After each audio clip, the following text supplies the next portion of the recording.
Hello hello hello.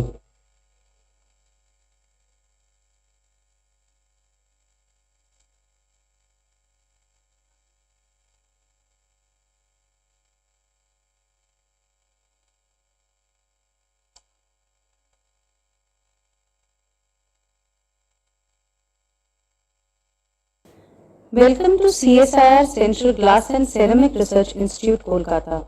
This is the safety briefing. In the event of any emergency, please remain calm and evacuate through the nearest exit, illuminated on both the sides or through the main entrance of the auditorium. The assembly point is the open space outside this building, adjacent to KD Sharma Multipurpose Hall near the fountain. You are required to comply with these safety instructions in this building to ensure the safety of all. Thank you. CSIR केंद्र कांच एवं ceramic अनुसंधान संस्थान कोलकाता में आपका स्वागत है।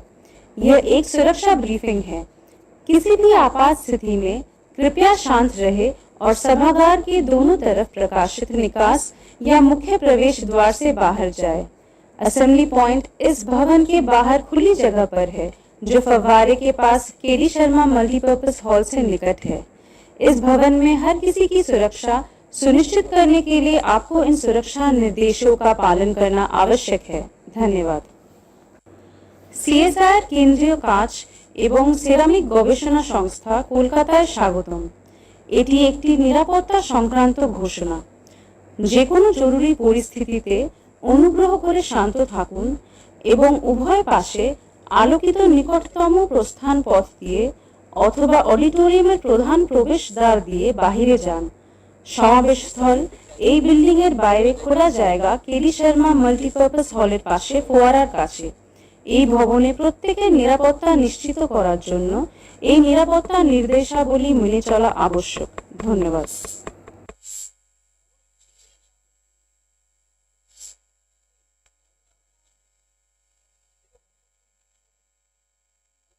Check hello hello hello check hello check hello check hello check.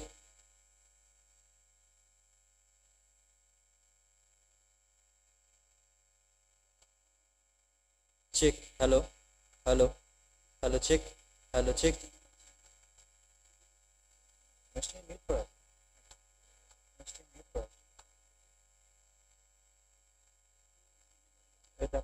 Check hello hello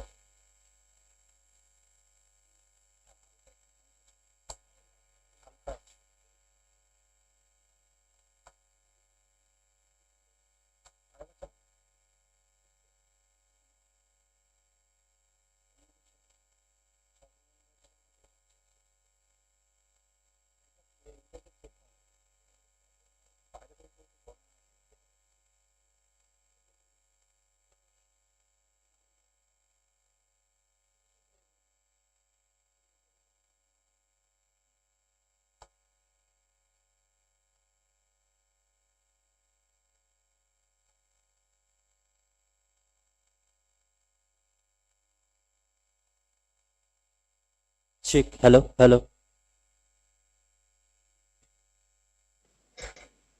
hello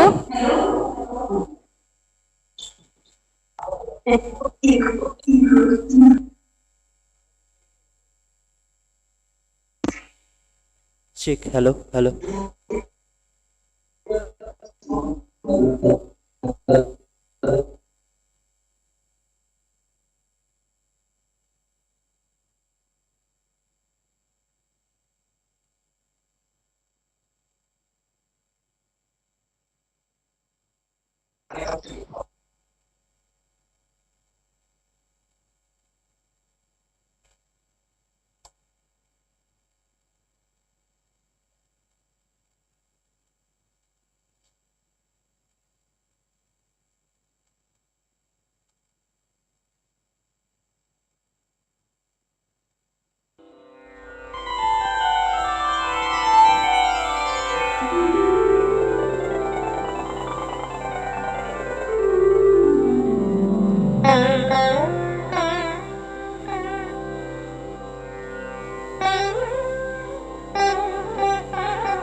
या कुन्देन्दुतुषारहार धवला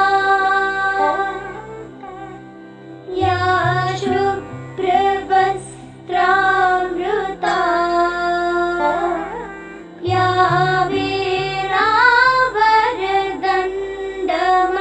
वीणावरदण्डमण्डितकरा या श्वेतपद्मासना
Welcome to CSIR Central Glass and Ceramic Research Institute, Kolkata.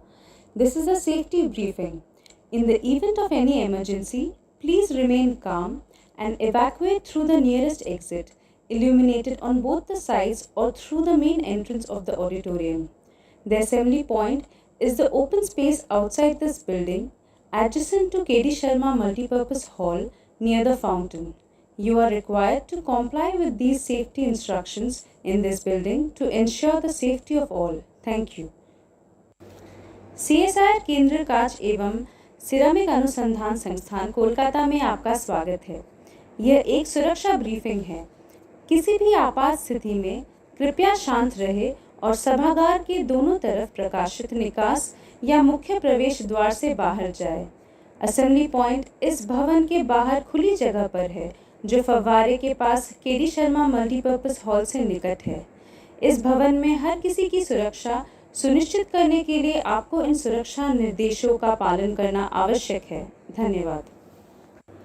CSIR কেন্দ্রীয় কাঁচ এবং সেরামিক গবেষণা সংস্থা কলকাতায় স্বাগতম। এটি একটি নিরাপত্তা সংক্রান্ত ঘোষণা। যে কোনো জরুরি পরিস্থিতিতে অনুগ্রহ করে শান্ত থাকুন এবং উভয় পাশে আলোকিত নিকটতম প্রস্থান পথ দিয়ে অথবা অডিটোরিয়ামের প্রধান প্রবেশদ্বার দিয়ে বাহিরে যান। সমাবেশস্থল এই বিল্ডিংয়ের বাইরে খোলা জায়গা কেডি শর্মা মাল্টিপারপাস হলের পাশে ফোয়ারার কাছে। এই ভবনে প্রত্যেকের নিরাপত্তা নিশ্চিত করার জন্য এই নিরাপত্তা নির্দেশাবলী মেনে চলা আবশ্যক। ধন্যবাদ।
करने तो जाएंगे तो पासवर्ड बोलना भाई सिक्योरिटी की बोल किसका ये जैसे कॉन्फ्रेंस तो वाईफाई से कर रहा है हां कैसे नहीं केबल पे आ रहा है क्या है एक पासवर्ड है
Good morning to you all. A hearty welcome to all the distinguished guests and delegates and everyone else on board here at CSIR Central Glass and Ceramic Research Institute, Kolkata, as we celebrate the 82nd Foundation Day of our very own CSIR, the Council of Scientific and Industrial Research. As you are all aware, CSIR was established by the Government of India as an autonomous body on the 26th of September 1942, and today It has emerged as the largest research and development organization in the country. Presently, CSIR is spearheading the pursuit of innovation-driven science and technology in our country and is poised to expand its research horizon in order to steer the country forward in cutting-edge technology. So today, on this graceful occasion, it is our privilege to have with us Dr. Shekhar Mande, Distinguished Professor, Bioinformatics Center, Savitribai Phule, Pune University, who is also the former Secretary, Department of Scientific and Industrial Research, and former Director General, Council of Scientific and Industrial Research, as our respected chief guest. Thank you, sir. Thank you for your gracious presence in today's celebration. I would now request Dr. Shekhar Mande, our chief guest, Dr. Suman Kumari Mishra, our director, Dr. Devashish Bandyopadhyay, Chief Scientist and Head, Business Development and Publication Division, and Mr. Duryodhan Sethi, Controller of Finance and Accounts, CSIR-CGCRI, to kindly come up on the dais and take their seats, please.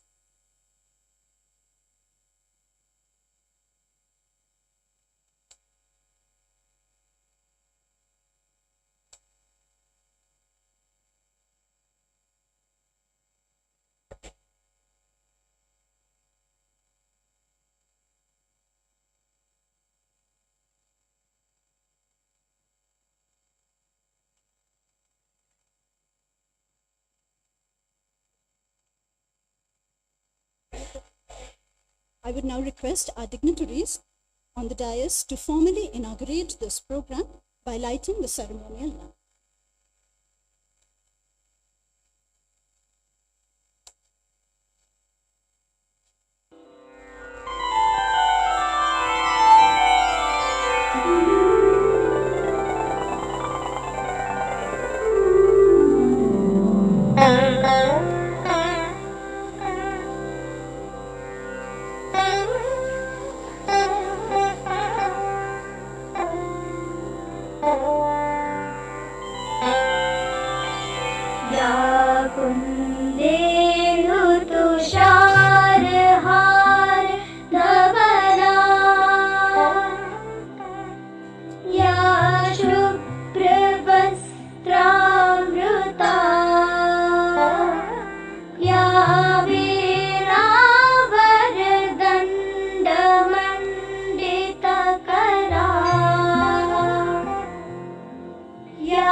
And to do the same, I would request our research scholars to present a floral bouquet to our chief guest, Dr. Shekhar Mande.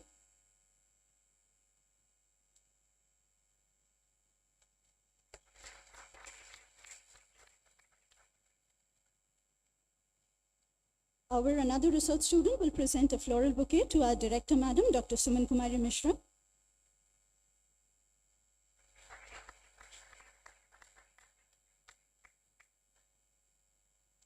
And now time for floral reception for Dr. Devashish Bandyopadhyay, Chief Scientist and Head, Business Development and Publications Division.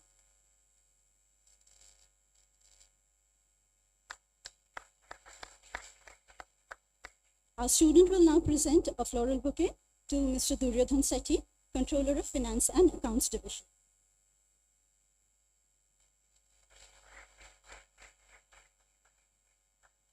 Thank you, girls.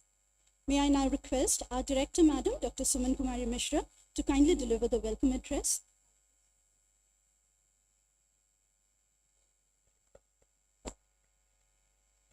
Very good morning to all of you. though it is prior, but it's still happy Foundation Day for today also, because we are celebrating today. My heartiest welcome and gratitude to Dr. Shekhar Mande, DG CSIR, former, our mentor, Secretary DSIR, and today professors at Pune University. We are very much thankful to you, sir, for I know how busy you are, and still you accepted our request to come today in this celebration. We are very much thankful to you, sir. I heartily welcome to all my members at the dais, Dr. Devas Bandyopadhyay, Sri Duryodhan Setty, and my all colleagues of CSIR, invited guests who are online as well as offline, who have connected here. To name a few, Dr. Ranjan Sen, Director ISCS, thank you for coming in person. I see on dais, I always tell, I know I have somebody behind me, always, who is giving me a, I use the wrong word, not only behind, he is also always beside me, that is Dr. Mullidharan, and he is always there whenever we request him, we give him invitation. Thank you, sir, and really, I personally feel very good that my elder brother is beside me. Thank you very much. And also other dignitaries and invitees who have joined online, my hearty welcome to you on the behalf of whole CGCRI. I welcome all my retired employees who have just retired last 1 year, and also if others have come today. I welcome all of you. You all have contributed to this organization, and that's way your contribution and the legacy which you have left, on that this lab thrives. Thank you very much. I would like to tell the CSIR, all of us know, that is why we are here. CSIR, which was established in 1942, has given many things to the country. Though it was actually started having a CSIR in some form or other from 1939 or even before, but ultimately as a BSIR it came into probably in 1939, where the main emphasis why it was felt that we had many natural resources that has to be tapped, that industry was required to be developed, which was that particular time it was not there, and that government, that was naturally a British government that time, they felt it has to be established at India if we want to really progress it. That's the way many committees were formed, and out of them, the very significant ones were who have contributed in the inception of CSIR. They are Sri Mudaliar ji, Sri C.V. Raman, Sri J.C. Bose, Meghnad Sahaji, and none other than Dr. Atmaram also, who was the first director of this particular lab.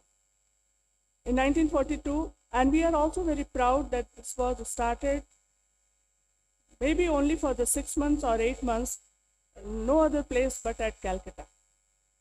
So this is also a proud thing that we belong to this place. CGCRI is established there. And it started from the first DG as a Dr. Santi Surupatnagar ji.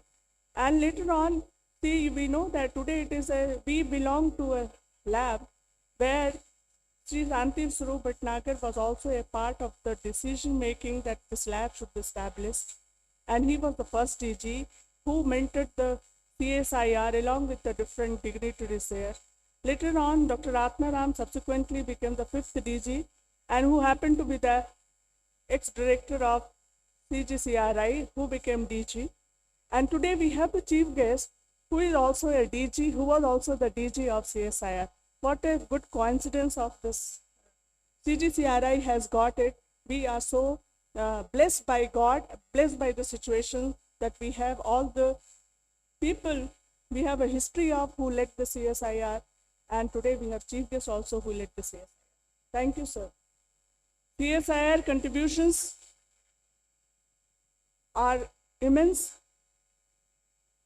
We do, all of you must be, all of you know that indelible ink that is being used. Amul, every one of us have taken, that is due to CSIR. We talk about any green revolution, then tractor Swaraj and the Sonalika are the one of the pioneer thing, and they were developed first time in India, and they were the first one, and still we get lot of CSIR gets lot of royalty from them. It has been a very successful story of commercialization. Then if you look at the history of the CSIR, it was started with initially with the 5 labs. They are NPL, NCL, CGCRI. Then lab, it was called CFRI, which was later on merged into as a SIMFER with CMRI, and SIMFER was merged later on. And there was one. Yes, these 5 labs were the start labs, and they all were established, though started functioning, or the foundation stone was CGCRI was in 45, and that way we become the first lab where the foundation stone was laid down, the first foundation stone of CSIR lab. Whereas further by 1950, all these 5 labs matured, and whatever building of those labs are there, which exist today, they started in 1950. Within 1960, another 6 labs came. To name, these are CCRI, then CRI, after that CFTRI came, CCRI came, and 2 more labs. I am forgetting the names of this. So these 11 labs are called Bhatnagar 11. So by 1960, we had already full-fledged big labs at under CSIR, and subsequently within another 5 to 6 years, what we are today, 37 labs of CSIR plus almost 39 outreach centers of different CSIR, and 3 units in CSIR. While we go with the history of these, which I already told, that Amul milk tractors, but in the recent past and also subsequently, we have contributed a large as a CSIR family to this country. To name a few, you can see that genome sequencing of people, such a big data, it was the only CSIR, and it was many private sectors were ready to pay, and they paid it. This was called as one of the biggest commercialization or taking the private money by CSIR. It is proud of that. It has developed many of the drugs which are in use. I was today when Dr. Mande was addressing HODs and some senior scientists. That time he counted many of the contributions and where we have lived to the country requirement, and that is the responsibility on us that we live on to the country's requirement all the time. To name a few, any disaster you take, any serious times, a COVID time, everyone knows how CSIR contributed from different labs. During the disaster of, say, whether it is a court case of twin buildings, or it is a Uttarakhand displacement of the lands, everywhere some of the labs of the CBRI, CRRI, and NGRI, all these labs have contributed by their expertise in those fields. So many disaster managements are done by us.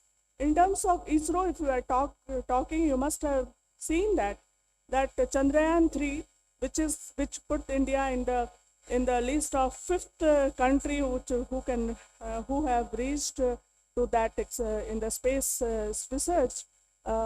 CSIR contribution is lot. NAL is one such. NGRI is one such. And like this, maybe some part of us also might have gone into their development through the different ISRO projects and other things.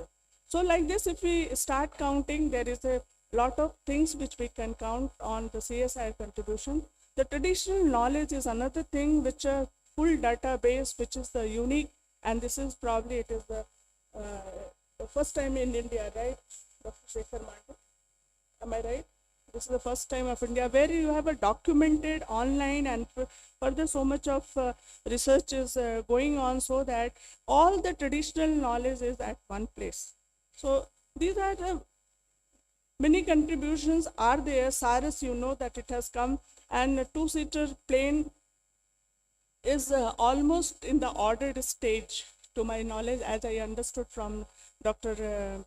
Pashilkar in his during talk, that the people are now coming to CSIR along with HAL and some other companies we are into. So you talk about whether it is agriculture, it is a space, it is defense, or it is a water. Water, again, we have a lot of presence by many CSIR labs where we have given people very pure water, or reclamation of the industries waste. We have done quite a lot. In terms of waste utilization, CRRI has put lot many roads using the steel slag. This thing that is a very big achievement by CSIR, and this will go a long way. And concerned ministry has taken urban ministry has taken a very good view about it. So with these few achievements which I could mention in this very short time, there are many, and I'm sure our contribution as a CGCRI should be much more what we are today. We are a part of a strategic many components development, and I'm very happy to tell to our chief guest, in the last few years, we have transferred many technologies, which is of importance. And we are further working on so that we, along with the nation, CSIR also builds up a very good image as well as the contribution to the nation. Thank you very much, sir. Thank you to all. And once again, I welcome all of you for this today's very important celebration, that is CSIR Foundation Day. Thank you very much. Thank you, madam. Now I would like to request Dr. Debashish Bandyopadhyay to formally introduce our chief guest to the audience and then invite him for delivering the lecture.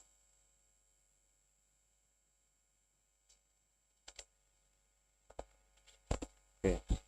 Respected dignitaries on the dais, and all my friends, colleagues, and other participants present here online and physically. So I have the privilege of introducing our speaker, Dr. Shekhar Mandi. But essentially, this is Dr. Mandi's probably 4th or 5th visit, and I don't think there is anybody in this hall who is not aware of him. But since it is a protocol, I would just like to say a few words about Dr. Mandi. As you know that Professor Shekhar Mandi is an X-ray crystallographer. He is a biophysicist, and he did his PhD from the Indian Institute of Science, Molecular Biophysics Unit, Alumni, Bangalore, and later did his postdoctoral in the Netherlands in Groningen. And as a structural biologist and as an X-ray crystallographer, he has made some very fundamental contributions in Mycobacterium tuberculosis proteins, as well as the computational analysis of genomes and protein-protein interactions. And in fact, he has, sometimes we always say that once a CSIRian, always a CSIRian. And I think it is Dr. Shekhar Mandi is one of the biggest examples of that. He began his journey in CSIR from CSIR IMTech, where he was a scientist. And later he superannuated as the Director General of CSIR at the end. And in between, he had been at the Center for DNA Fingerprinting and Diagnostics as a scientist at the DBT Institute, and later took over as the Director of the National Center for Cell Science in Pune, and essentially steered both these organizations in a big way. As a CSIR Director General, Dr. Mandi has made some very major contributions in the organization, and essentially he had, during the time of his stewardship, CSIR has handled the very difficult COVID time, and some of the major contributions of CSIR that has happened during the COVID, which we have all seen and we all know, major technological achievements had actually taken place during, when he was the Director General of the organization. And actually he, based on his contributions, he has actually received all the awards and accolades almost which is possible in India. He has been the Shanti Swarup Bhatnagar Prize Award winner. He was actually the Wellcome Trust International Senior Fellow, and he is a member of all the National Academies of Sciences. And currently, Professor Mandi is the Distinguished Professor of Bioinformatics at the Savitribai Phule Pune University. He is a member of the Independent Director of the Board of Governors, Board of Directors in the Tata Steel, and is a distinguished visiting professor in the Indian Institute of Technology, Bombay, and Indian Institute of Technology, Kanpur. So I would not just take more time. So to stand between you and Dr. Mandi, I would request you, sir, to please come forward to deliver the Foundation Day lecture. Over to you, sir.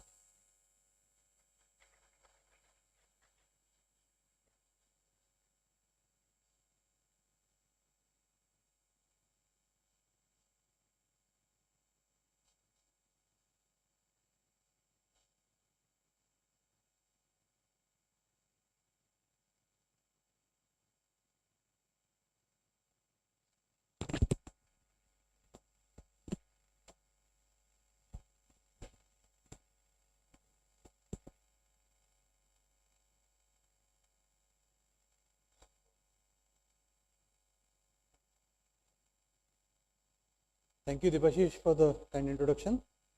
Suman, current director of CGCRI. It's a pleasure to see Murli online, the former director of CGCRI. Also Ranjan, director of ISCS Kolkata, is in the audience. All the friends and colleagues. The last time I came here, I had an opportunity to talk to you in Bengali, and that created quite a news when I went back to Delhi. So all the some of the former directors, Indranil Manna and all, and many of them came and asked me, did you speak Bengali in CGCRI? I said, yeah, I did. So, but today we'll keep our conversations in English. First of all, hearty felicitations to all of you for the 82nd Foundation Day of CSIR. Suman quite correctly pointed out that how CSIR was founded. It was principally through the efforts of people like Arcot, Ramaswamy Muddiya and others around that particular point of time, which also included Sir Shanti Swarup Bhatnagar, that CSIR started on 26 September 1942. And we are here today. CGCRI was, of course, one of the first labs, one of the first 5 labs that she mentioned that was started. And the predecessor of CSIR, what was called as Board of Scientific and Industrial Research, and that was followed by Industrial Research Utilization Committee, IRUC. They were housed in Calcutta. So in fact, CSIR headquarters was to be Calcutta at that particular point of time.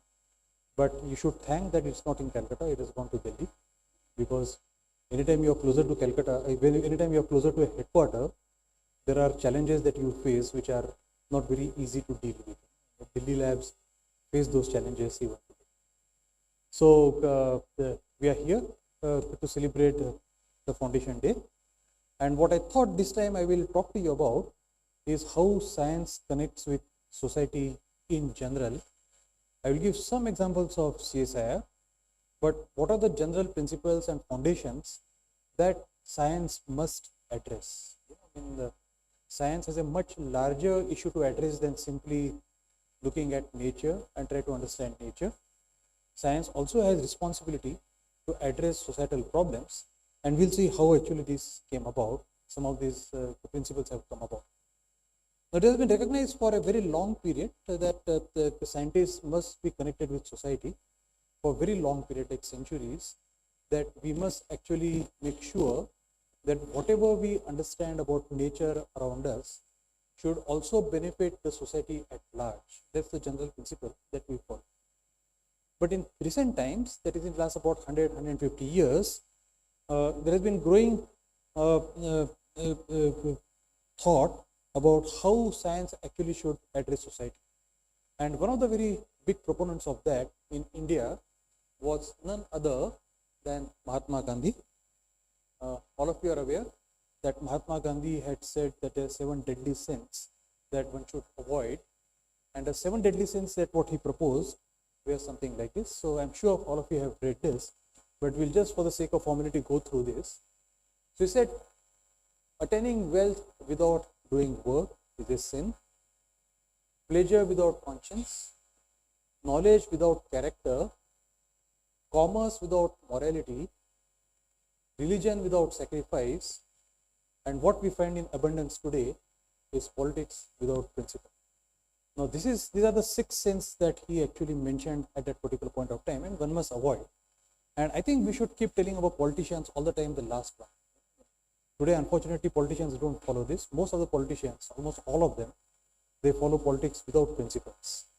So that's a sin that a particular community is doing again and again. But we belong to a community. So the 7th sin that Mahatma Gandhi said that you should avoid is science without humanity. So this is something which is very fundamental, that all of us should be acutely aware when we do science in our labs, that ultimately the fruits of the research that we do in the labs must go back to the society in some form of nature in which we can actually give back to society is what we all want to do. Now, some of these thoughts were further elaborated by philosophers of the day, people like Sarvepalli Radhakrishnan and all. And what Radhakrishnan actually proposed at that time, and this is the essay that he had written several years ago, called Religion, Science and Culture. Many of you are aware, Radhakrishnan was in Calcutta, and then he was called to lead the Banaras Hindu University just before independence, and he became the Vice Chancellor of Banaras University. Around that time, he wrote this particular essay, and I'm quoting from the essay that he writes, is that science itself was called natural philosophy, and its history is an essential part of spiritual history of mankind. So, several years ago, the science was not called science, it's philosophy, and many of us in the audience are doctors of philosophy. We are not doctors of science, and that reflects the fact that science is an integral part of humanity. Okay, science as an independent discipline emerged only in just about 150 years or something like that. But before that, it was part of natural philosophy. And science and technology on the one side, and ethics and religion on the other, were sundered in later stages, thus creating the problem of faith versus reason, ethics versus techniques. And this is what people like us continue to forget all the time. So if we come into the debate of ethics versus techniques, that actually pits science against philosophy. And that's a very undesirable part. So we must continuously be aware of not only the technical aspects of science, but also the philosophical aspects of science, that how we deal with humanity in general. And Radhakrishnan actually went on to say that in the modern times, what has happened is that we have specialized so much that all of us have fragmented the piece of knowledge that what we have, the nature and everything about, so that we have arrived at a situation in which each one of us knows more and more about less and less. So all of us have become so specialized in our areas that we have become real experts in a very small area, to the extent that we don't even understand what others around us are doing. So we become so much expert about a particular area that we can't even appreciate the area which is pursued by many others. And these thoughts were actually taken further by some of the Western people then. The most prominent of them was, of course, this physics professor in Cambridge then, C.P. Snow. He wrote a very influential essay in 1959, and it is called The Two Cultures and Scientific Revolution. So the Two Cultures of C.P. Snow was a very, very influential essay which many Western people actually came about reading. This is C.P. Snow, and he quotes many incidences in the essay, and one of the very funny incidences is like this, that somebody at a dinner, there were very ceremonious dinners in Cambridge colleges, was sitting at the table, and the two people who were not responding to the proper conversations. And at that time, someone called Smith, he actually got out of his depth. But then the president of the Cambridge University, acting on essential employment, put him at ease, saying, "Oh, those are mathematicians, we don't talk to them." So basically things like this. So people don't understand each other's language. And in fact, what he goes on to say is even more fundamental in this. So he says that if social scientists come to you and ask you, have you read Shakespeare, or can you quote from Hamlet, or let us say Venice of Merchant of Venice. Can you actually quote some sentences from there, some of the dialogues of Shakespeare?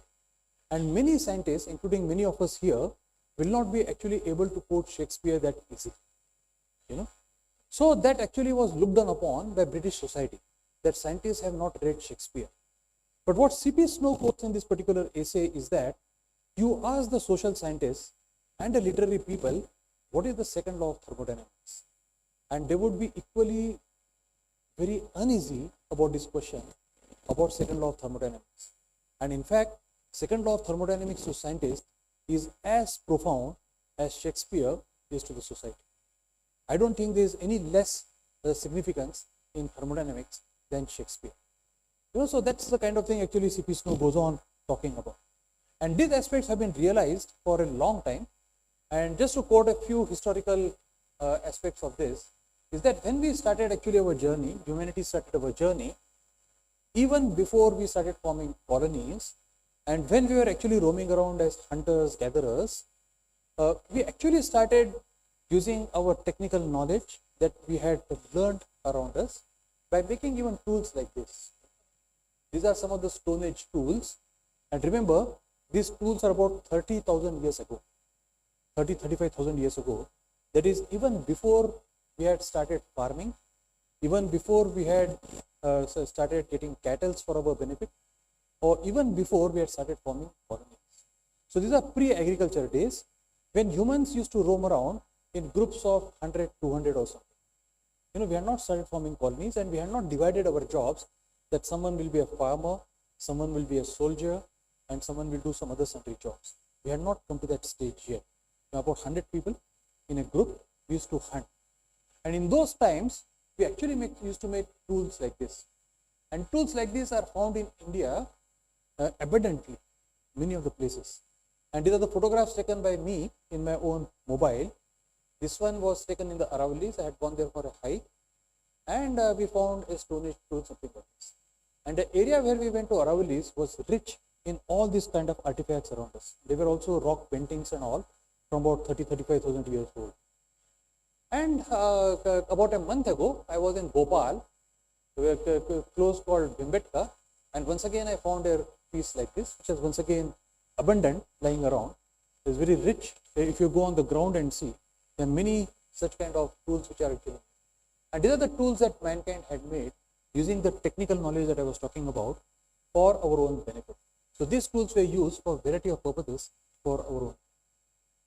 But when we started forming colonies and the knowledge started percolating and spreading itself, we became more aware of that particular knowledge, what we call as the scientific knowledge, and the scientific knowledge converted into technologies. We actually started becoming more aware of those, and we made tools such as this.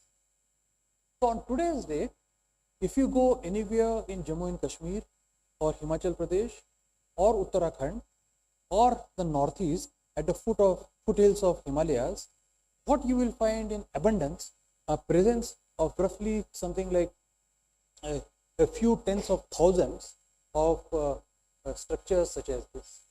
These are called gharats. You know, gharat essentially is a water operated flour mill. Many of you would have seen.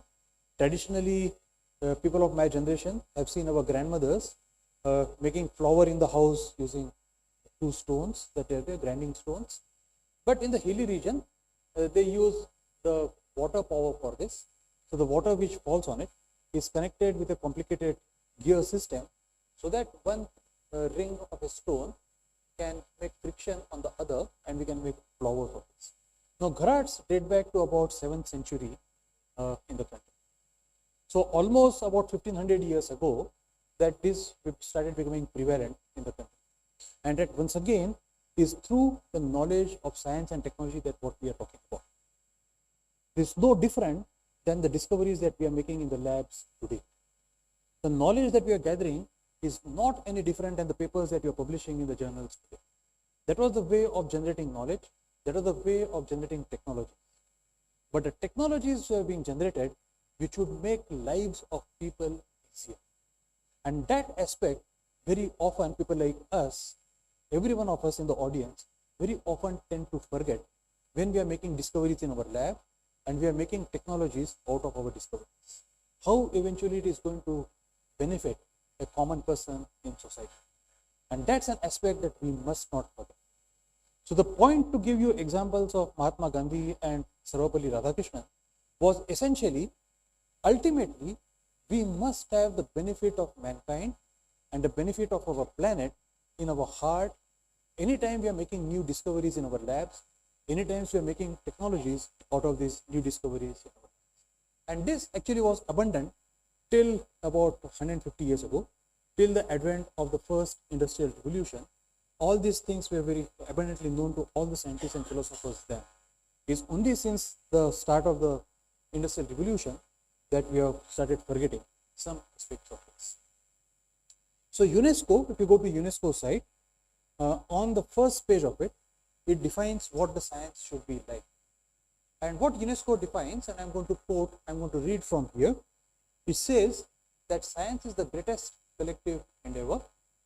It contributes to ensuring a longer and healthier life, monitors our health, provides medicine to cure our diseases, alleviates aches and pains, helps us provide water for our basic needs, including our food, provides energy, and makes life more fun, including sports, music, entertainment, and the latest communication technology.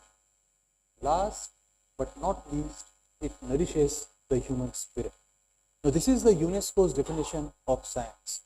And as I said, very often, people like us, all of us in audience here, we forget these aspects of science.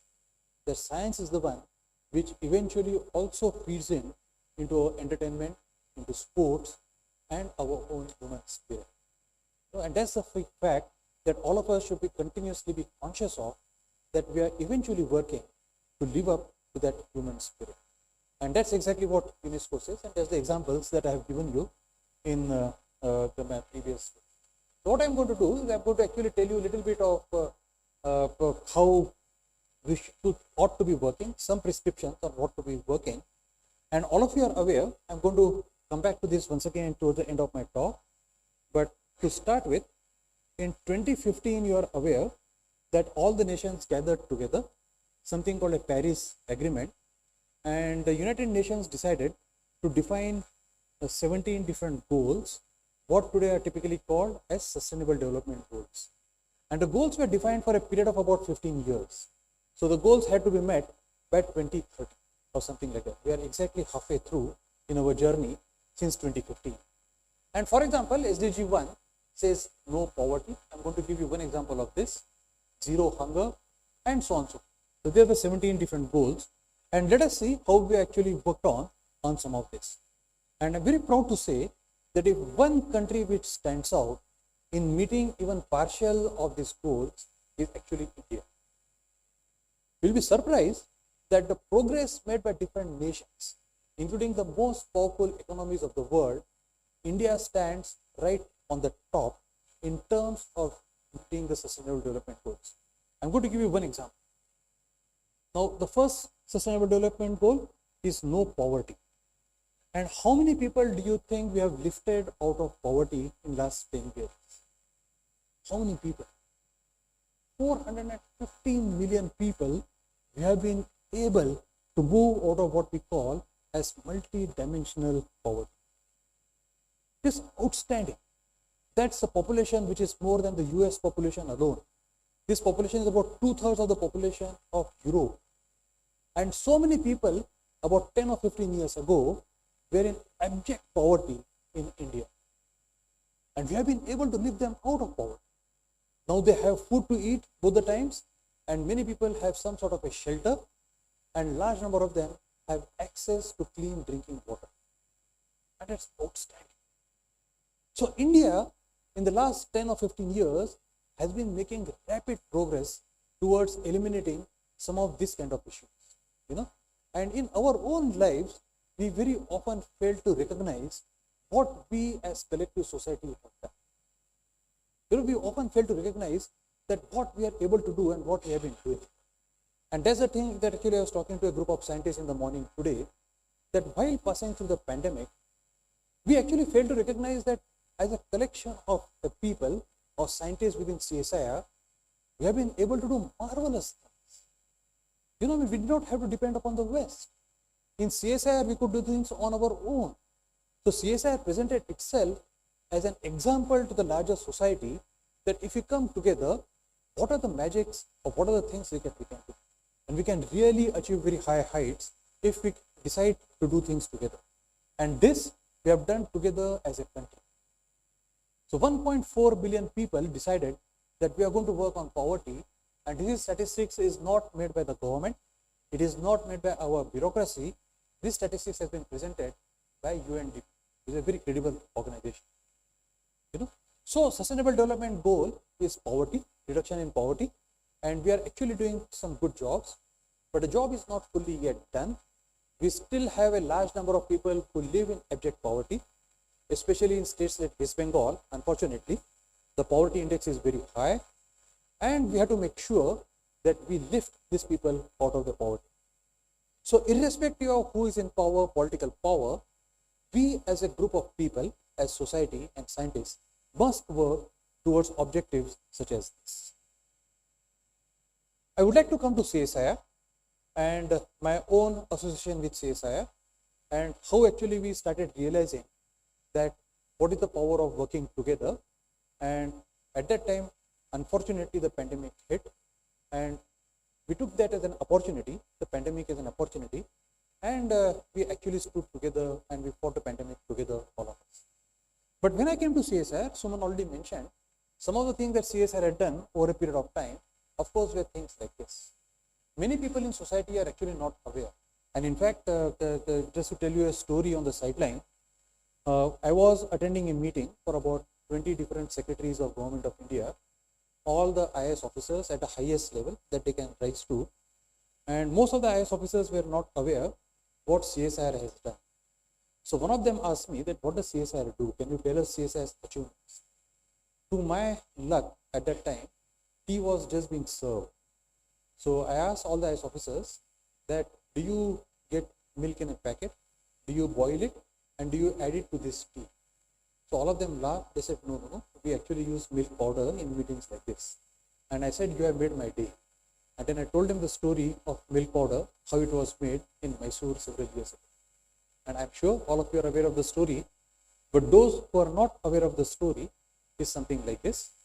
So India had a very high child mortality rate. It still continues to have child mortality rate, but then it was even more serious. And in fact, the nutrition among children was considered to be rather poor.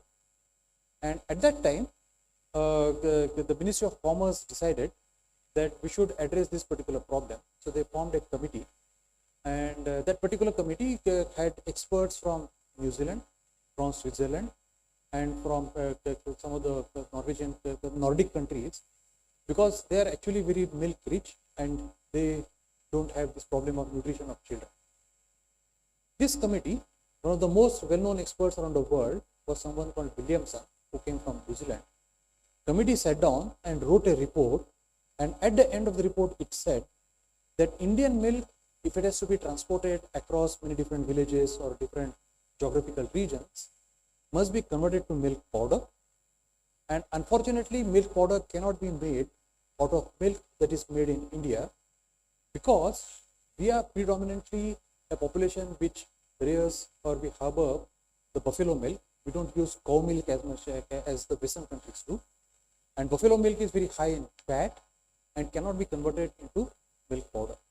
So the report of the committee says that Indian milk cannot be converted to milk powder, and therefore this problem is not easily solvable. But the committee also said that maybe institutes like CFTRI can address the problem and try to find a solution. It is at that time Mr. Subramaniam, who was the director of CFTRI, he decided to work on that. And whom would he call? He called Varghese Kurian from Baroda, from Anand. So Varghese Kurian, all of you know, is widely known as the father of the White Revolution. So Varghese Kurian came down to Mysore. He and Subramaniam started deciding, how do we actually address this particular problem of creating milk powder? And at that time, the CFTRI scientists, people like us in this audience, the problem was clear that we have high fat. And the biochemistry division of CFTRI told them that fat can be easily separated from the soluble aspects of it. It's very easy. But just by centrifugation or something, you can segregate fat and the soluble aspects of milk. And they did that. And the soluble milk, what was available now, once the fat was set aside, could be converted to milk powder very easily. And that's what we see. And it used to carry, the Amul milk powder used to carry the logo of CSIR in the early days. In fact, many of you remember, I don't know how many of you remember this particular tin in our time. Suman remembers. Anyone of you remember? You remember? You remember these tins? And these tins were more famous not for milk powder, because once the milk powder was over, our mothers used to use this to store grains. And when they actually gathered rust like this, even the grains were not stored in this, then they started storing washing powder or something. That's all we are all used to, this particular tins in our lifetimes. What would happen to the fat? What do you think that when the CFTRI scientists separated fat from soluble milk, what do you think that fat would happen? You eat it every day. There's the Amul butter on your table is nothing but the fat that is there, and that is converted into pasteurized butter that all of us use even today. So when we celebrated, when I was DG, and when we celebrated this particular aspect of CSIR, we are actually celebrating large number of stories. You would be aware. We were having webinars on this, and we called one of the former MDs of Amul, the Sardarji, who came on our show, and we started recounting this story, that how we made milk powder and how we made butter. Online on the camera, he broke down and he started crying inconsolably. Some of the things that we do, we have done in our lifetimes. Some of our own achievements, we don't believe that we have been able to do that. Today when we look back upon that particular time, when milk powder was not available, children were undernourished, and we are not able to transport milk powder across the country for many different reasons.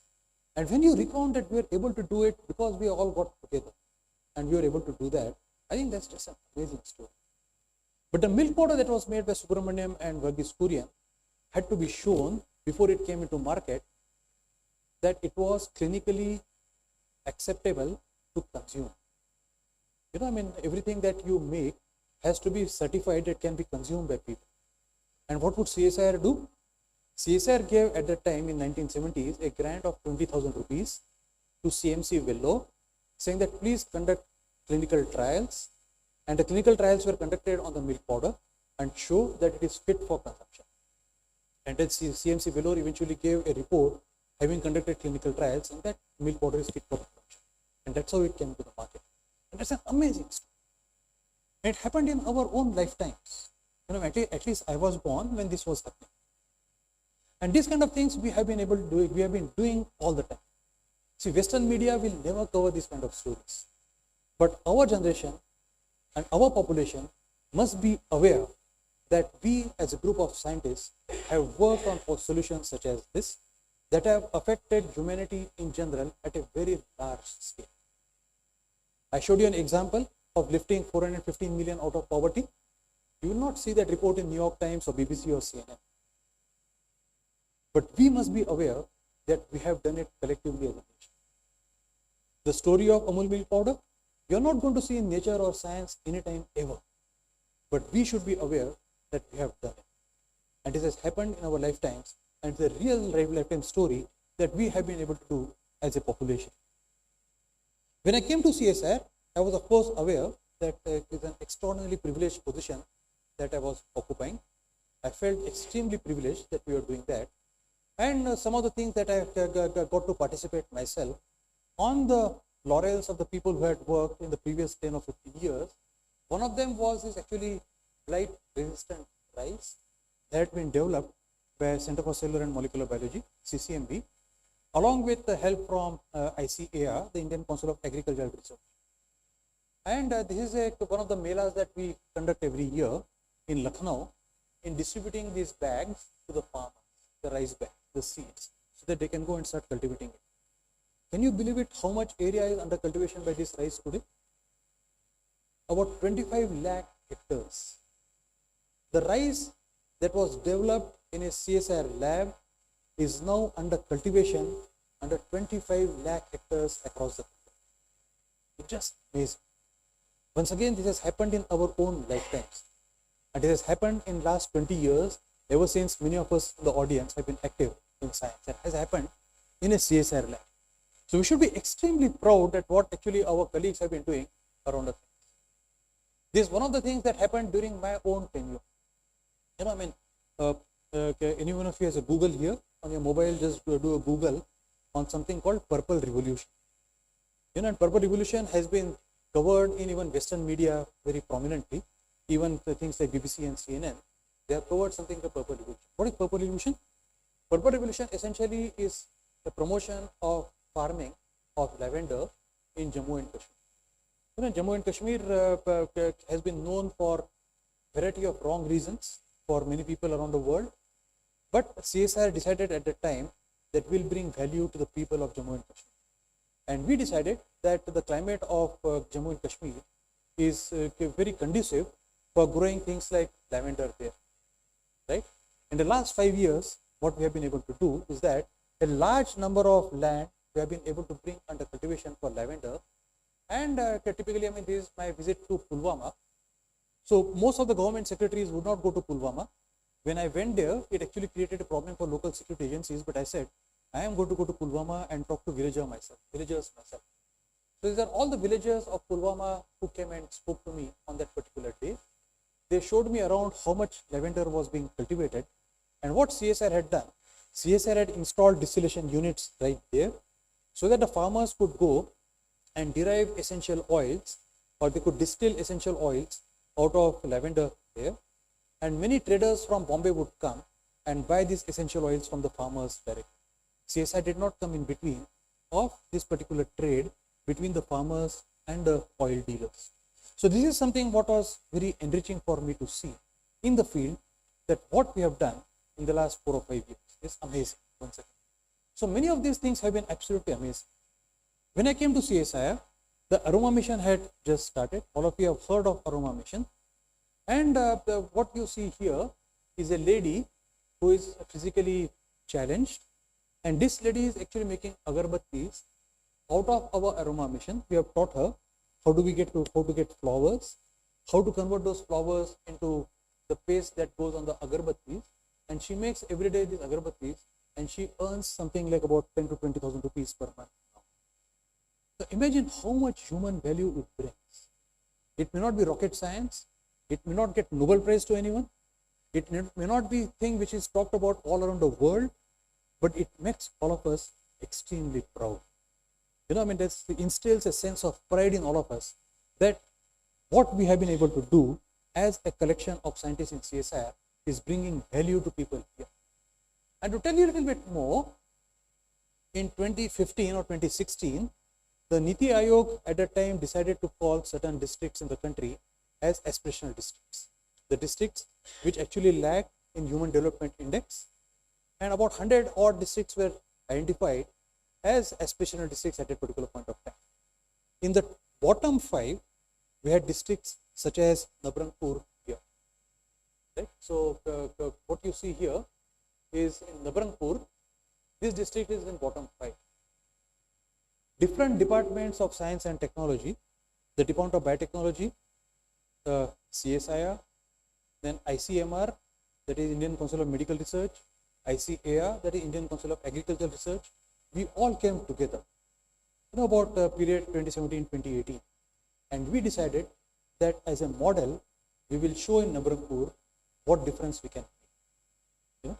So the Department of Biotechnology actually did a lot of work around that. Dr. Ajay Parida was the director of Institute of Life Sciences there. He coordinated all the centralized efforts. The ICMR went and started screening the population for sickle cell anemia and so on and so forth. They found out the malaria, the pockets in which malaria was endemic, and started distributing mosquito nets to the local population. The ICAR taught the people how to cultivate fish. You know, Orissa is a very fish consuming state, just like West Bengal, but most of the fish, just like West Bengal, comes from Andhra Pradesh. You know, all of you are aware that with the large amount of fish that you eat every day actually comes from Andhra Pradesh. Right? The same thing also happens in Odisha. So ICAR decided to teach the farmers how to cultivate fish locally in the Nabrangpur district. So they dug up several trenches across Nabrangpur district, and the farmers started pisciculture at that particular point of time, and they started being on their own. CSIR decided that we will distribute what are called as the TerraField water filters. The TerraField water filters are the ones that have been developed by IMMT Bhubaneswar, and they give you clean drinking water. So we distributed large number of TerraField water filters to the population in Nabarpur. To improve nutrition, CFTRI came and they have been distributing lakhs of ragi laddus to people there to improve nutrition, because ragi is rich in iron and other aspects. And we started teaching farmers how to cultivate aromatic crops, things like lemongrass and all. That area is not very cultivable for majority of other crops, but aromatic crops like lemongrass or vetiver can be cultivated there. And together, in 5 years, we have brought so much value to Nabarangpur that the district being on the top 5, today among the 100 special districts, it ranks in top 10. From bottom 5, it has now gone to top 10. And it's amazing. This once again has happened in last 5 years. You know, while we have been working in the labs, our own labs, we have been able to implement solutions of science and technology, very well-informed solutions in society, so that the people of Nabarangpur, which was an aspirational district, many of them extremely poor people, we have been able to implement these solutions in Nabarangpur and bring value to people there. It's an outstanding example what science and technology can do, and what CSIR can do. We as scientists of CSIR have been able to do this. So different labs of CSIR came together and have done this. And this is the question that I would like all of you to keep asking yourselves every day. That when I'm working in the lab and when I'm publishing a scientific paper, what kind of value it is going to bring to humanity in future? And that's exactly, the kind of thing that what we have done. And this is your own example. And once again, I had a privilege of going here a few months before I retired. So I superannuated in April 2022. And in February 2022, Suman and I, along with our Joint Secretary, Administration Mahendra Gupta, and our Joint Secretary and Financial Advisor, Chetan Jain, and a few other people, we decided to visit the Khurja Center of CGCR. You know, the CGCR has 2 centers, all of you know, Naroda and Khurja, and I had a privilege of going there. And there are many artisans we found there working here. And what the Khurja Center has done here, our own institute, CGCRI, what it has done, it has actually taught these artisans the better ways of doing pottery here. Is that right? Correct? Sahi baat hai ki nahi hai? So basically what we've been able to tell the people is actually ways of making pottery and bringing more economic value to the people of that particular thing. You see here, he is sitting right in the audience, but you also see probably Mahendra Gupta and Chetan Jain somewhere. Chetan Jain is somewhere there. So basically, even while working in our own labs, if at the back of our mind we have things like this, I think we will be able to bring much more value to society for years from now. And what our today aspiration of a country is that 25 years from now, when we complete our 100 years, that is in 2047, we want to see our country as a leading nation in the world. That's exactly what we want to do. And we scientists have great amount of things to contribute towards that particular development. I said, I will come back to this particular slide, the Sustainable Development Goals. And the 2 of the goals that what we see are actually here, somewhere here. The SDG 10 is to reduce inequalities. SDG 5 is to reduce gender equality. Now this is very easy to state. It is very difficult to operate. You know, when we say that we have to reduce inequality in the society, we have to make sure that all sections of our society, whether they are socio-economically backward or they are advanced, we must take everyone together and we must march towards what we call as Amrit Kal together. Same thing about gender inequality. We have to be all the time at the back of our mind. We have to actually know that there is gender inequality in society and ask questions that what are we doing to remove this inequality. So every time a new director of a CSIR lab is selected, I used to ask a question, have we done a reasonable job to reduce this inequality or not? You know, so when I joined CSIR in 2018, out of 37 labs, 0 labs had female directors. not even one plant. Before me, of course, there were two other directors, Lakshmi Kantam and Madhu Dikshit, but both of them had superannuated before I joined. So 37 labs, 37 male directors. And I decided that somehow we'll try to see whether we can encourage more and more females to apply for directorships, find out more deserving females who can come into leadership role and do that. And I'm very happy to say that by the time I left, out of 37, at least 7 labs had no female directors. So that was one of the achievements that I'm very proud of. And unfortunately, since I have left, 16 new directors have been appointed, not even one of them is a female. And I feel bad about this particular aspect. Is this question not being asked today? That whether we are choosing leadership group, aren't there equally deserving candidates who are actually feel kind of left out of the system, either socioeconomically or gender-wise? And this question we have to ask at every level. As a director of the institute, you have to ask a question that if we are hiring 10 scientists, how many of them have been females? Or how many of them have come from socio-economically deprived backgrounds? As a PI in the lab, when you hire students or project assistants, you have to ask this question. How many of the people you have hired are females? How many of them are socio-economically deprived backgrounds? And this question all of us have to ask all the time. And unless we ask ourselves these kind of questions, I don't think we are going to make any progress on at least SDG 5 and SDG 10. The same thing I have been emphasizing, that we have to ask question when we work in the lab, that what relevance is my work in the long term for humanity in general. The same way we have to ask a question, what relevance actions that I have taken to reduce gaps in SDG 5 and SDG 10. And this question everyone must keep asking every day. And if we have not met our targets, we must feel very restless. If we don't meet our targets in any of these aspects, we should actually feel guilty, we should feel embarrassed, and we should feel very restless until we achieve equality on all different.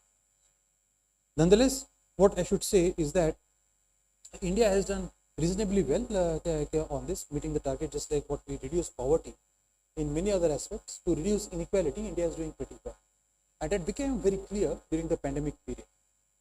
In the pandemic period, we said that we can make our own vaccines, for example. Just to give one example, we said that we can make our own vaccines. Right? I mean, all of you are aware that India rolled out in January 2021 2 vaccines. One was the Covaxin, that actually has been developed by AstraZeneca in collaboration with Serum Institute of India. And there was Covishield, and Covaxin was a vaccine that was developed by Bharat Biotech. And CSIR contributed significantly in the making of Covaxin.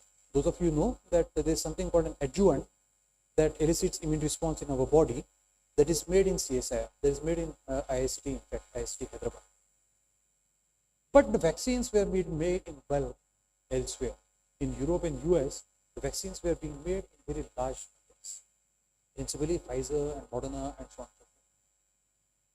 If you look at the distribution of vaccines, this is roughly around the end of 2022, with about 2 years after the vaccines had been made, and how the vaccines were being distributed around the world. What you see here, that most of US and Canada and Europe and other countries, large number of people had been vaccinated. Most of Africa had not received the requisite number of vaccines. Why is that? Because the pharmaceutical companies in US and Europe started lobbying for a booster dose. The first booster, the second booster, and a third booster. So that is after full vaccination. Full vaccination is 2 doses. But a third time and a fourth time and a fifth time, they started lobbying for that. And because of that, they were not able to supply vaccine to some of the lesser known, lesser endowed countries, Africa, Southeast Asia, and so forth. But in India, we did not propagate, or we did not advocate the booster doses. Although to some extent we said that booster might be helpful, but we did not advocate it very strongly. We said that if we have taken 2 doses of vaccines, it should suffice to protect you. But US and Europe did not. And therefore, all the vaccines that were being made in US and Europe were consumed only within those geographies. Well, we were able to provide substantial number of vaccines to countries like Africa, in South America, and Southeast Asia. And we should be enormously proud of that we as a country have been a country which is more responsible towards humanity than some of the most advanced economies around the world. Once again, you will never read this story in Nature or Science or New York Times or whatever. You will only get to know this story by word of mouth. But trust me, this is a fact that large number of vaccine doses have been provided to Africa from India, and because of which we have been able to vaccinate a substantial population of Africa because of the doses that we have provided. And we should be very proud of it.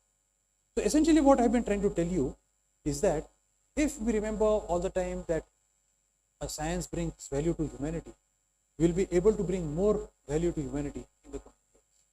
And just one example of the future where we are leading to is one of the things that we are leading towards future, as all of you have heard about, is implementation of artificial intelligence in almost all aspects of our life. And artificial intelligence has very key benefits.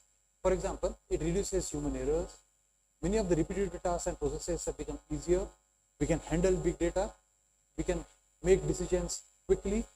The chatbot like issues that will help us as digital assistants. We can handle very risky tasks. We can improve processes and workflows. In medicine, is going to make a great help and is available full time.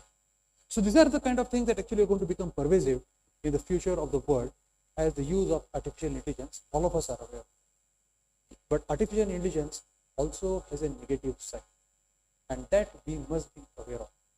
The negative side of artificial intelligence is so negative that it has the potential to destroy humanity. And a poll was taken about 4 months ago of people who are domain experts, people who are computer scientists and working on artificial intelligence, those group of people, and people who are someone called as super predictors. The super predictors are the people who actually predict where the market is going to be, who is going to be the champion of the Cricket World Cup, or things like that. When is the next meteorite hitting the planet, or things like that. And a poll was conducted amongst these two groups of people, those who were experts and super predictors, and both of them alike, they were asked, actually, how is humanity going to become extinct? Is humanity going to become extinct because of a collision of a meteor with Earth? There is non-intervening factor. Or whether a next pandemic is going to struck and that will destroy humanity? Or an engineered pathogen? What many people believe around the world is SARS-CoV-2 was engineered. Is that going to destroy the world? Or is there going to be a nuclear war, say between countries like Canada and India, or between US and Russia? Is there going to be a nuclear war that will destroy humanity? And the overwhelming answer that how humanity will become extinct is because of addiction. As you see, the majority of answers are experts and super predators alike, they predict that artificial intelligence has potential to make humanity extinct. And these are the kind of things we must be aware when we make use of science and technology carefully in our lives. So although last 150 years have seen great progress in science and technology, the same progress has also been detrimental in many different aspects of humanity in general. And this is something, if we are aware. So when I started talking of science and humanity, if we are aware of the negative aspects of science, I think we will do well in the coming years in meeting the sustainable development goals, in bringing more happiness to humanity in general, and in making our world a sustainable place to live in the coming years. So we must remind ourselves every day that we have a responsibility to live in that sustainable world in the coming years. Thank you all very much for your attention. If you have any questions, I'll be very happy to take them.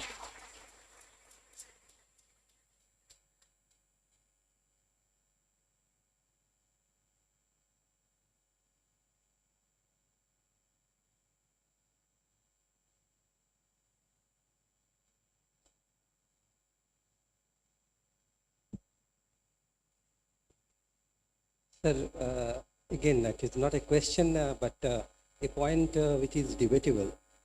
As you have discussed about SDG 5, and I would tell you, if my daughter would have been here, I mean, she would have been the first person to confront with you that who are we to think about themselves that we should bring them up. So, in my point, say, as for example, in my division, we have 50% female scientists. And I do not think that I never had any feeling that in the morning we will sit with them and with all colleagues that we should have a responsibility to bring them up. Why? They are equally competent, we distribute work among themselves, and everybody, they are having their own work, and they are now, it is because of our socio-economic things. In previous years, the female and the women couldn't come up to that level. So now things are changing. They are self-independent. They are thinking out of their own wisdom. So specifically for SDG 5, if we think that we in the society should think that how they become, I mean, they come up and all these things, again there will be a discrimination that who are we to think about this? This is my opinion. I agree with you to a certain extent, but there is a larger issue involved. So gender, when you talk about, we are not talking of only two genders these days. Right? We are talking of multiplicity of genders, right? And what happens is that the respect that everyone must get in the society, irrespective of one's personal biases or choices, right? So one's personal biases and choices arise because of multiple factors. Some of these could also be biological factors. And therefore, our objective is that no individual in society should feel deprived of opportunities, right? And that's the thing that we actually talk of, is that every individual in society, irrespective of the biological background or the socio-economic background, should not feel deprived of opportunities. Opportunities should exist equally to every individual. So beyond that, it depends upon individuals, how well do they actually make use of those opportunities, and how they actually will make use of their own progress and progress of everyone else in the process. But the fact is that every individual in society must have equal opportunity. That's exactly what the SDG 5 says.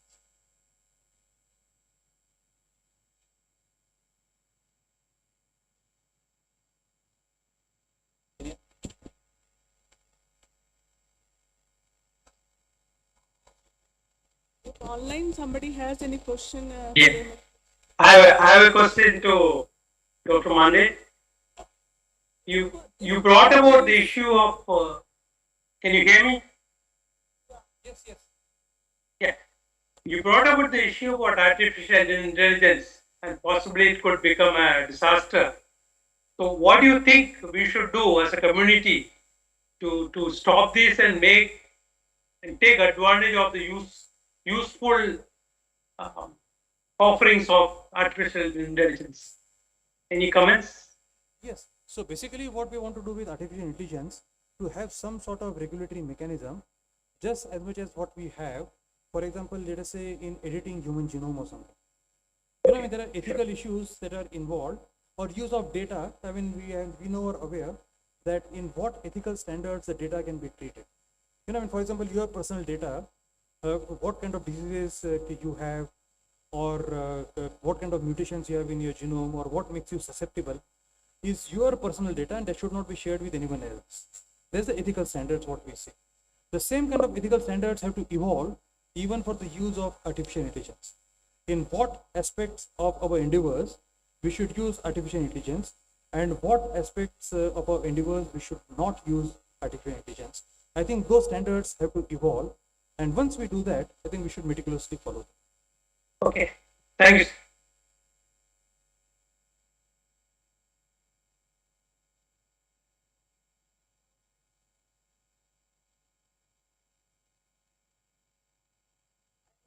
That this was a very, very mesmerizing talk. Everybody was just listening. Very nicely narrated stories of CSIR success, as well as the very softly and slow way told what the responsibility we have. Thank you, sir, for your such illuminating lecture along with the success story of CSIR. And also I would like to tell that quite often we think that humanity means only not only agriculture, not only science, but there are many advanced sciences which people think that it is out of reach, it is not my cup of tea, a kind of that. But if you look at, we talk about any laser, you talk about any Boolean algebra and all, which were done as a high science at one particular time, but that has come to the mankind in a very, very large way. We would not have the mobile phone, and which otherwise, and which is serving humanity to a large, to almost everybody, right from, we may not quite often, the poverty which we are talking, where the people are even, whether whatever society they are coming to, today they are doing their better business with mobile, and this is because the somewhere science was done very well. Similarly, the lasers today, whatever disease you talk, whatever diagnosis you take, there such instruments are required. So these all are the responsibility of a person who is a scientist or the researcher or the technology development, that we do such that it ultimately gets implemented, not necessarily by you, but there is a progressive and successive research on that area and the technology development, so that it goes to the mankind. And this kind of a responsibility we have to take, otherwise, as a world, as a citizen of the world, it is our responsibility to do that. Thank you so much, sir. Such a nice lecture, and giving us so many responsibilities that do work, but look, humanity, you have to be very much there. You just can't go away by doing only publication, so that it should be leading to the help of this humanity in a larger place. Thank you so much.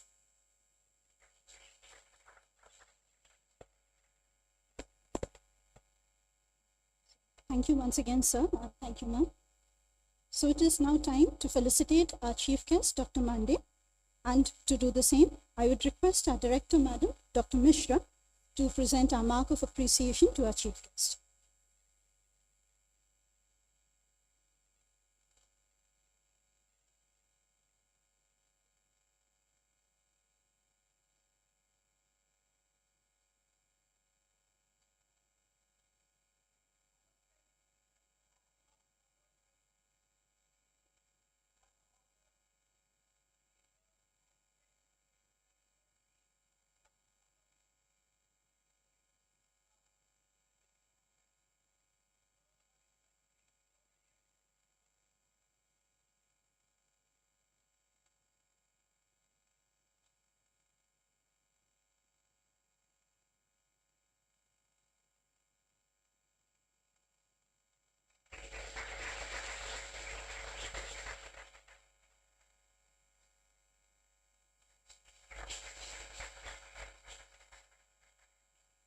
And I must especially mention here about the stoneware flower vase that is being presented to sir.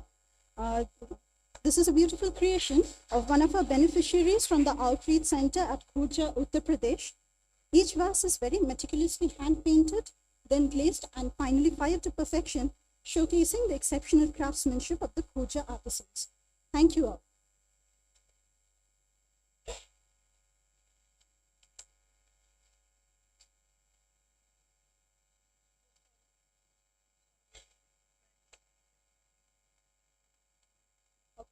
So we will now quickly move on to the memento and award distribution ceremony.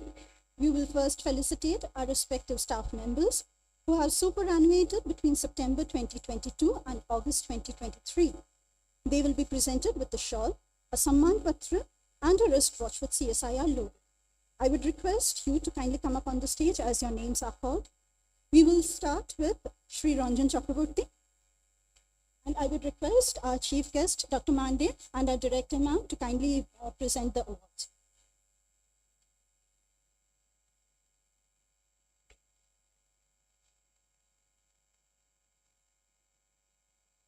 Shri Ranjan Chakraborty, former Principal Technical Officer.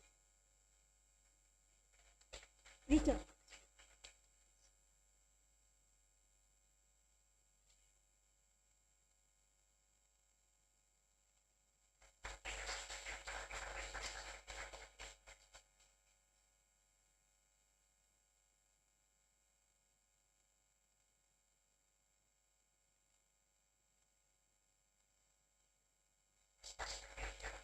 Next, I will request Dr. Obijit Das Sharma, former Chief Scientist, to kindly come up, please.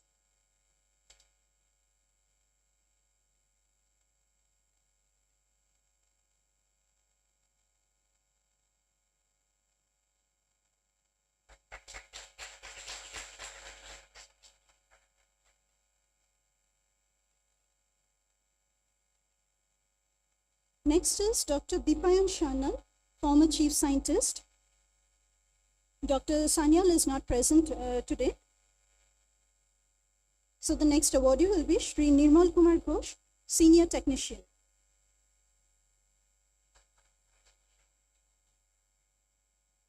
Shri Nirmal Ghosh is also probably not present.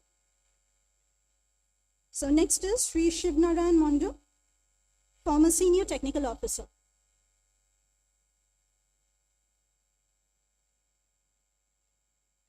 I would request Shri Dharma Balmiki also to come up.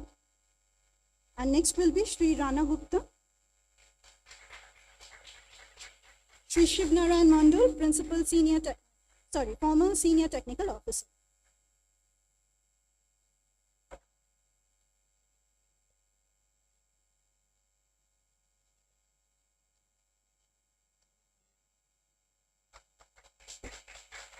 Shri Dharma Balmiki. Next is Shri Rana Gupta, who is also not present. I would request Shri Priyankar Paliwal to come up, please. Requesting Shri Shushanta Noshkar and Shri Prashanjit Kumar Das to be ready. This is Shri Priyankar Paliwal, former senior Hindi officer.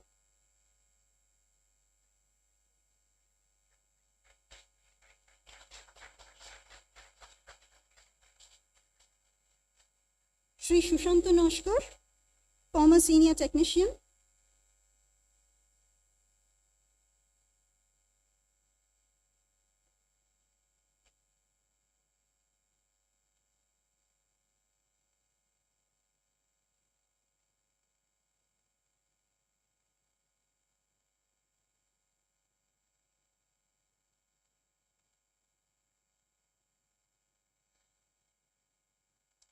Shri Shushanta Noshkar, former senior technician.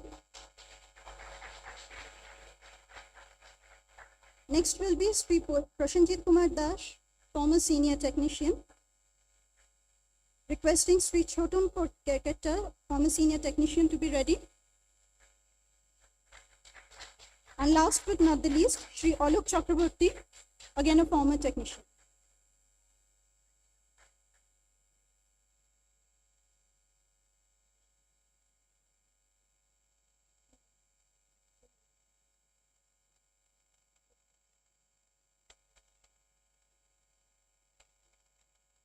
I think the rest of the awardees are not present amongst us. So we will now like to acknowledge the services of those staff members who have completed 25 years of continuous service in the council. They will be presented with a wristwatch with CSIR logo as a memento.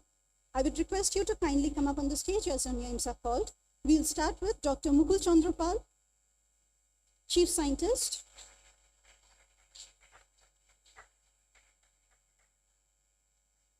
Requesting Dr. H.S. Tripathi to be ready.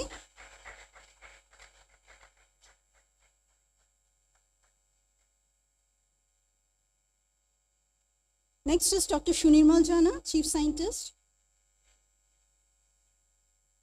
This is Dr. H.S. Tripathi, Chief Scientist. After Dr. Shunirmal Jana, it is Dr. Deepten Bhattacharya. Dr. Shunirmal Jana, Chief Scientist. Dr. Deepten Bhattacharya is absent today. So next will be Dr. Moushumi Mojumdar, Senior Principal Scientist.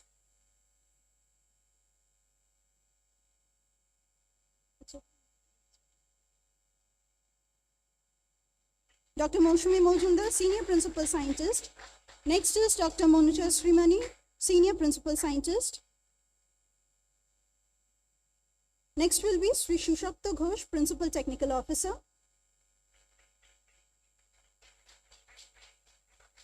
Requesting Sri Ashok Kumar Mondal to be ready.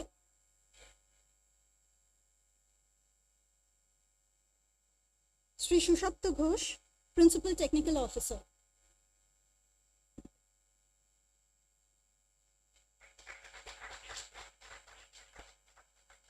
Next is Sri Ashok Kumar Mondal, Senior Technical Officer. Sri Alok Roy Chaudhary, Senior Technical Officer.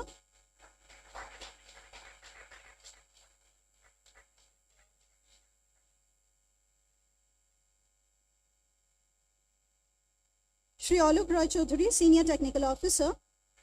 And next in line is Shri Shondeep Chakraborty, Senior Technical Officer.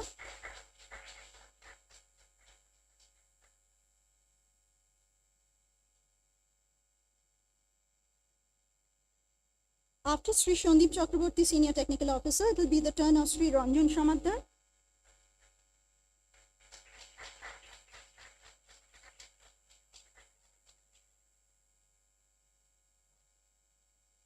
Shri Ranjan Shamaddar, Senior Technical Officer. And I would request Shri Bishwarup Das and Shri Gopal Devnath to be ready as well. Shri Ranjan Shamaddar, Senior Technical Officer. Shri Bishwarup Das, Senior Technical Officer.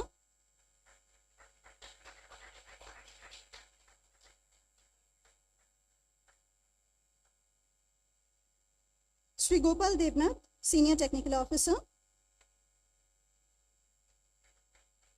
Next is Mrs. Alpana Das, Lab Assistant.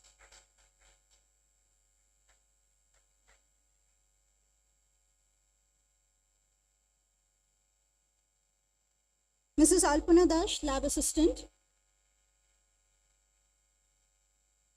And next is Shri Topun Tarufdar, Assistant Section Officer, Stores and Purchase.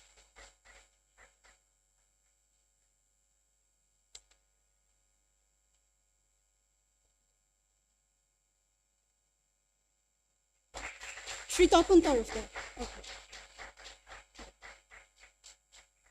That concludes the present list. We will now move on to the Academic Excellence Awards for meritorious awards of our staff members. This year, we have Ms. Sarayu Balla, daughter of Dr. Vamsi Krishna Balla, who is the recipient of the one-time cash award of Rs 3,000 for securing 90% marks or above in each of the 3 science subjects in senior secondary examination. So Dr. Balla will be collecting the award on behalf of his daughter.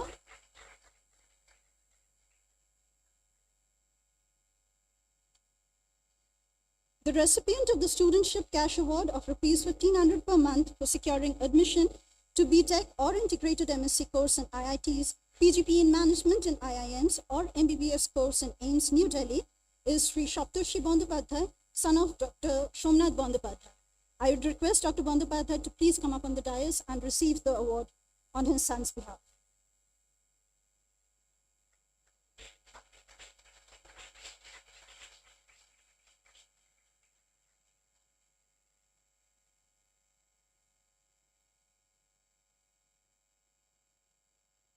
We will now move on to the prize distribution for the various cultural competitions that were organized in our institute as a part of the 82nd CSIR Foundation Day celebrations. We will start with the events for wards and close relatives of CSIR-CGCRI staff members. Those were held on 16 September 2023. First, the sit and draw competition. In Group 2, the first prize goes to Shri Ankit Odhikari, son of Shri Mrinmoy Odhikari. Ankit Odhikari? I think he is absent today. So the second prize goes to Ms. Obhipsha Barik, daughter of Sri Shivashish Barik. And it is jointly with Ms. Tuti Shamanto, daughter of Mrs. Swati Samanto.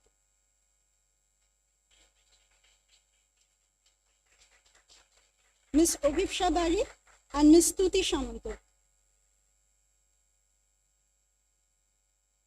The third prize goes to Ms. Sharunna Nath, daughter of Sri Shorab Nath, and Ms. Shojanna Dash, daughter of Sri Shuman Dash.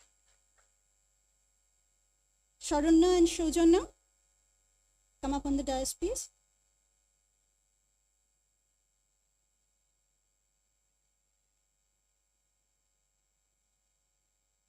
For the Group 3 sit and draw competition, the first prize goes to Ms. Anunna Bahinipoti, daughter of Sri Rajesh Bahinipoti. And the second prize goes to Ms. Vakiti Tirtha Reddy, daughter of Sri V. Pradeep Reddy. So Sri Rajesh Bahinipoti will be collecting the award on his daughter's behalf.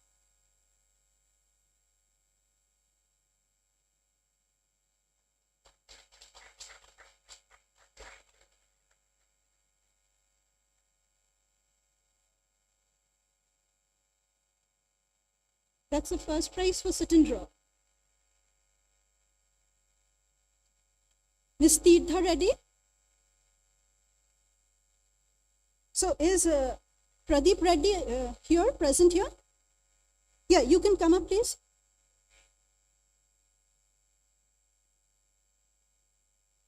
So Sri Pradeep Reddy will be collecting, she's here.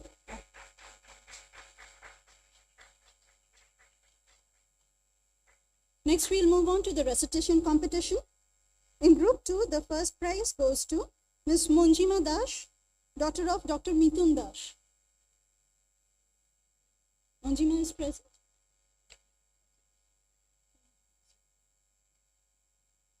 The second prize goes to Miss Audrija Roy, daughter of Mrs. Piali Kundu Roy.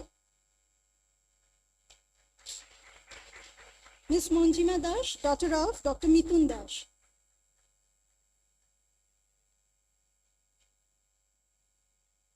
The second prize goes to Miss Audrija Roy, daughter of Mrs. Piali Kundu Roy.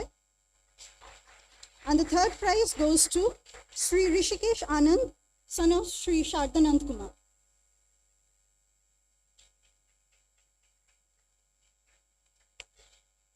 The third prize to Sri Rishikesh Anand.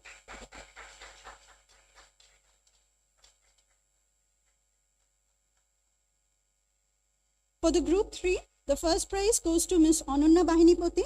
So requesting Sri Rajesh Bahinipati again to come up and collect the award. The second prize goes to Miss Shamiksha Rani, daughter of Sri Shardanand Kumar.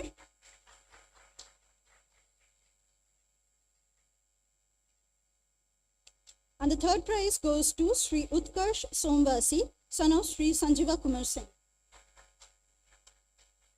That is the second prize, sir. Miss Shamiksha Rani.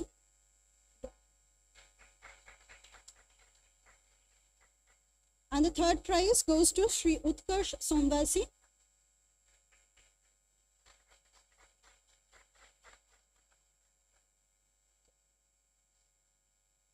Next, we will proceed to the events for CSIR-CGCRI staff members and research scholars held on 20th September 2023. In the debate competition, the topic was Artificial Intelligence Will Undermine Human Creativity. The first prize goes to Sri Shudipta Shardar. The second prize goes to Sri Siddharth Kiran. The first prize to Mr. Shudipta Shardar.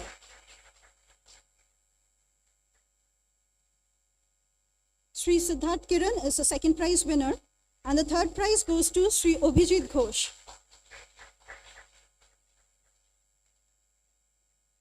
Sri Abhijit Ghosh. Okay. So we will move on to the quiz competition. The first prize goes to the team of Miss Binita Shaw, Sri Dhrubajyoti Banerjee, and Sri Arindam Munshi.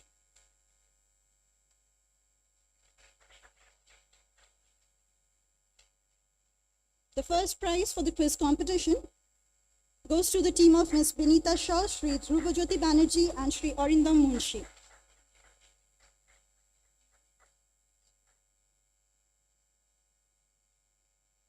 The second prize goes to Sri Siddharth Kiran, Sri Shaptarshi Ghosh, and Ms. Sharbusri Datta.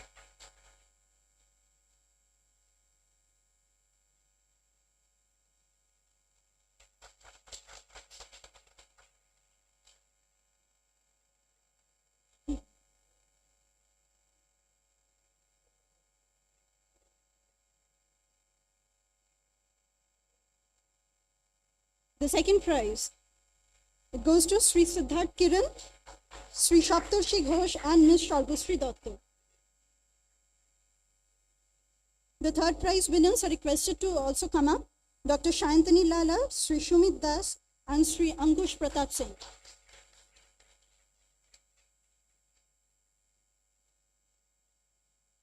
The third prize, it goes to the team of Dr. Shayantani Lala, Sri Shumit Das, and Sri Ankush Pratap Singh.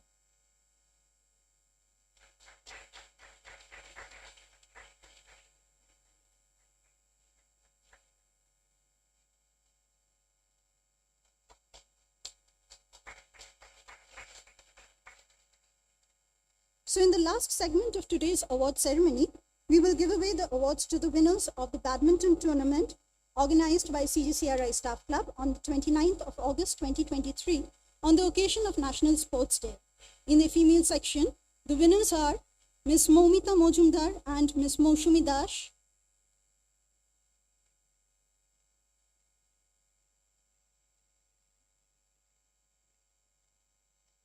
I would request the runners-up also to be ready, Ms. Rajeshwari Ghosh and Dr. Shweta Pant. Ms. Moumita Mojumdar and Ms. Moushumi Dash, the winners.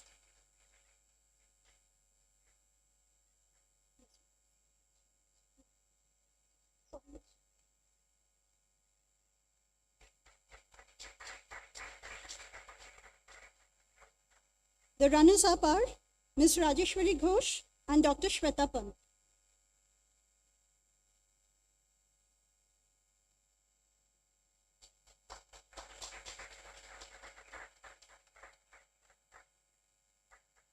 In the male category, the winners are Shri Pradeep Patra and Shri Arpan Kalundia.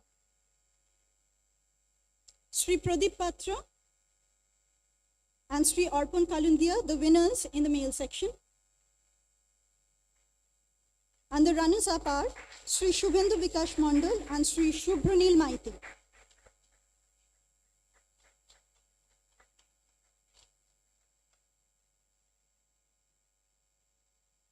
These two are for the runners-up.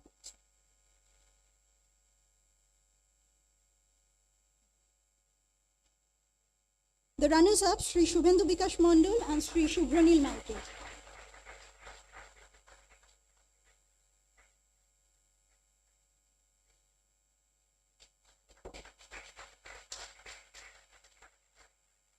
That concludes our award distribution ceremony. Thank you all. And congratulations to all the award winners.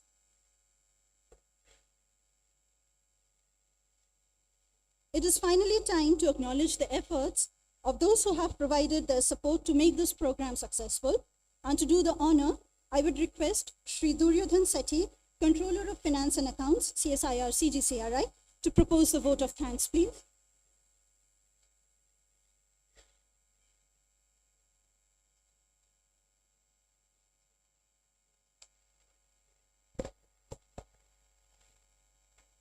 Good afternoon to everybody.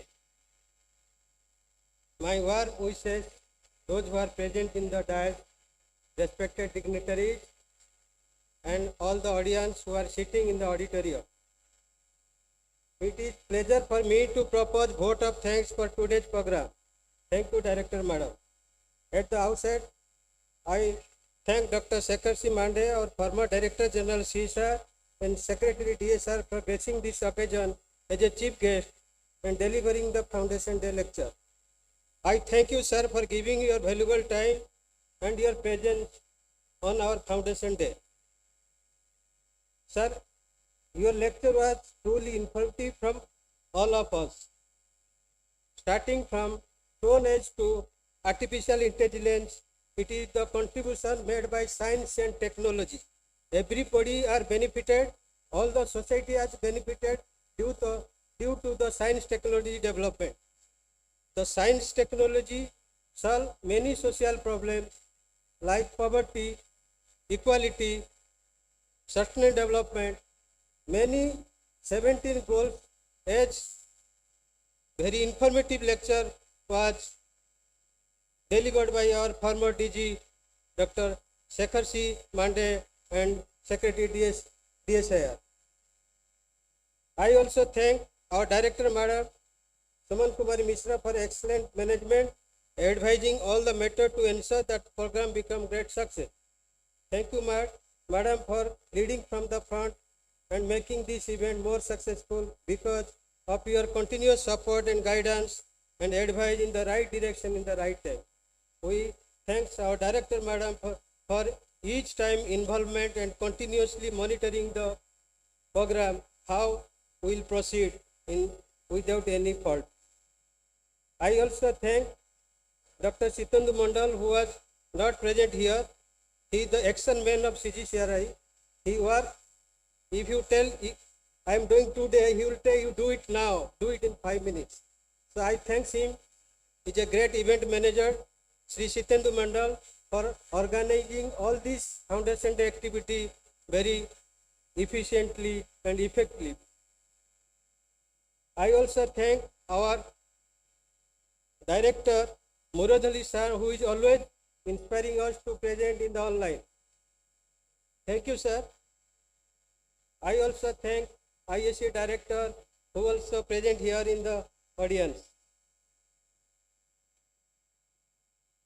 This program would not have been possible without the tireless effort of various committees. I especially wish to thank Engineering Service Division for arranging hall and housekeeping person, the Instrumental and Information Technology Division for IT related service. All my colleagues in administration, finance, store, security personnel and others. I thank all the scientific, technical, administrative staff member, project staff, students who have participated today's program in person, as well as those who have joined online, especially staff of our extension center in Narodar and Khurjar, and other dignitaries in the dais, off the line, on the line. I also thank for various subcommittees for their efforts and participation in this program. Lastly, my best regards to the retiring employees, those who are present here on this auspicious CSR Foundation Day. I also thank all the audience who has contributed directly or indirectly, all the committee members for making this program become successful. Thank you all. I request you to rise for the national anthem. Thank you.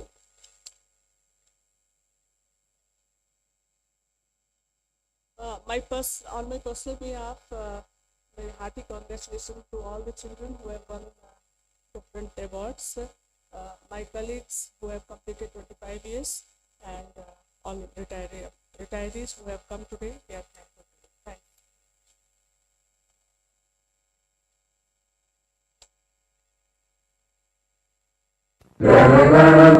अधिनायक जय हे भारत भाग्य विधाता पंजाब सिंधु गुजरात मराठा द्राविड़ उत्कल गंगा विंध्य हिमाचल यमुना गंगा उच्छल जलधि तरंगा तब शुभ नामे जागे तब शुभ आशीष मांगे गाहे तब जय गाथा जन गण मंगल दायक जय हे भारत भाग्य विधाता जय हे जय हे जय हे जय जय जय जय हे।